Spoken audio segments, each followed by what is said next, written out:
Thank you for everybody. I've learned a lot. My name is Jerry Guibor. I'm retired newspaperman, 35 years in the business. And my first book, I have 3 books. My first book is A Candle Burned. And the format of this book and my second book, From Nyet to Da, which means from no to yes in Russian, the formats are the same. Each chapter is a separate story, and these are true stories about people I know, people I work with and have trained. And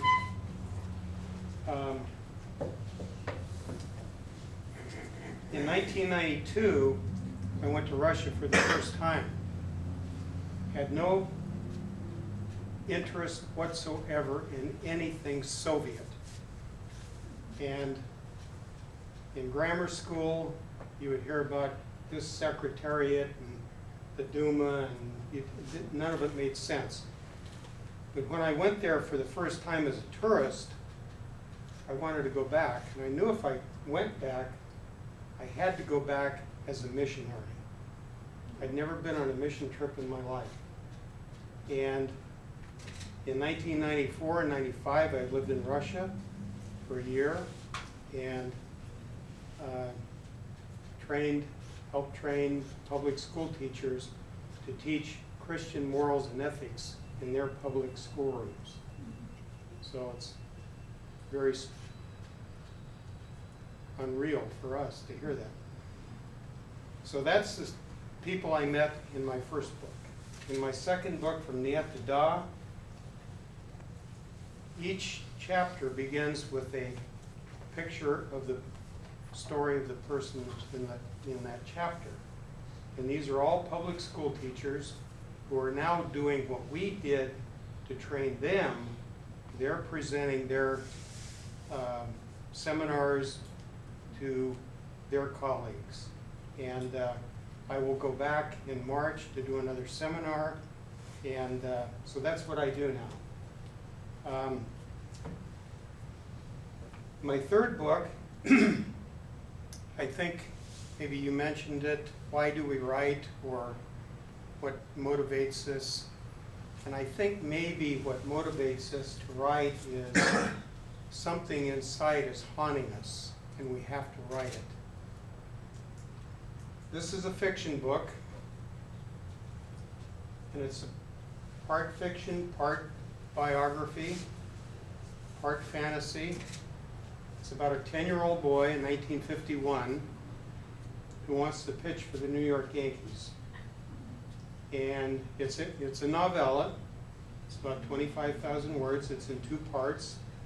So the first part is about mainly his childhood. The second part is about when he becomes a newspaperman and then reconnects with the daughter he hasn't seen since she was 4 years old.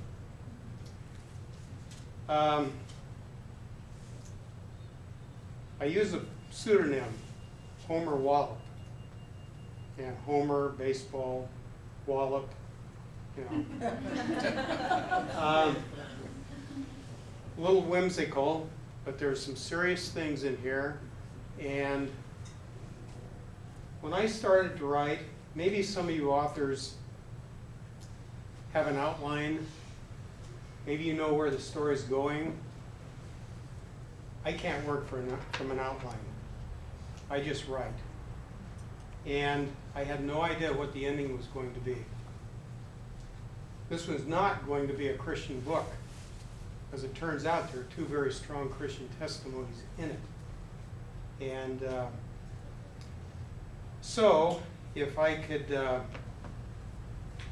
let's see here. I didn't think about this. You know, when you're last, you're sitting over there, what am I going to say? And you get more nervous and nervous. So, this is called the original Edison Field. Now, if you're a baseball fan, you know the California Angels play at Anaheim Stadium. But in the late 90s, it was named Edison Field because Edison power company bought the naming rights. Anyway, the original Edison Field was my front yard. I lived on Edison Street. It's a fictional town, but the street and some things in it are real. So it's historical fiction. I'll read you the first two paragraphs. 1951 was a year that sticks only as it could in the mind of a 10-year-old boy. The summer was bright and green and hot, and a relief from the cauldron of fog and dark winters that filled the Central Valley of California. And more to the point, Jimmy Fletcher's first newfound hard edges of life. He stumbled onto them by accident, as if slicing your finger on a rusty razor blade lurking at the bottom of a box of junk. From out of nowhere, they came down on him, heavily, unexpected, unwanted. It was the first summer after Jimmy's parents divorced and Norman contracted polio. So that's the beginning of it. He wants to be this ball player. His dream ends too soon. His daughter reappears in his life. He rediscovers his ability to throw baseball, and for a short time. And then moments before the final game of the 1993 season, Jimmy and his daughter go to Dodger Stadium, and they run into a legendary player who instantly takes Jimmy back to 1951. And so it's historical fiction. If you're a baseball fan, again, as I said, you'll recognize the name Bobby Thompson, the shot heard around the world in 1951. I took his picture.